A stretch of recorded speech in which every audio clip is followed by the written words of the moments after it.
Pēdējo treniņu pirms turnīra sākuma mūs iesāka pacelātā noskaņojumā. Kā nekā šodien izlasē klāt pievienojās 4 handbolisti, kas spēlē ārzemju klubos – Margots Valkovskis, Valdis Gutmanis, Jānis Pavlovičs un Uldis Lībergs.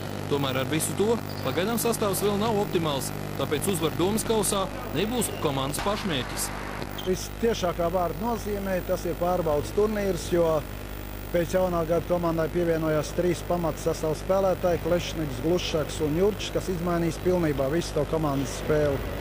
Atgādināsim, ka gaidāmā pasaules čempionāta atlases ciklā, kas risināsies janvārī, Latvijas izlases pretinieki būs Portugāles un Luksemburgas handbolisti.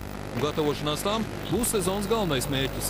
Mēs pakļaujam visu tātad spēlēji pret Portugālu un pret Luksemburgu. Šām divām spēlēm viss šis darbs ir pakļauts, ir iztaisīta sīka analīze, un mēs veidojam arī visu to aizsardzību un tā tālāk. Vislabāko atbildu uz jautājumu par pašreizējo kaujas gatavību acīm redzami dos cīņa ar respektējumu Ukrainas izlasi. Interesanti, ka atšķirībā no iepriekšējiem cikliem, tagad galvenajam trenerim Gulbim ir arī 2 treneri palīgi – kādreizējie handbolisti Edgars Švanks un Valdis Labanovskis. Es domāju, ka es kļūšu mierīgāks, jo te būs viena otra gudra galva, bez manas gudrās. Pirmo spēli Domas kausa izcīņā mūsu izlase rīt aizvadīs ar Beļģijas valsts vienību. Televīzijas tiešraides sākums LTV 7 – 13:45.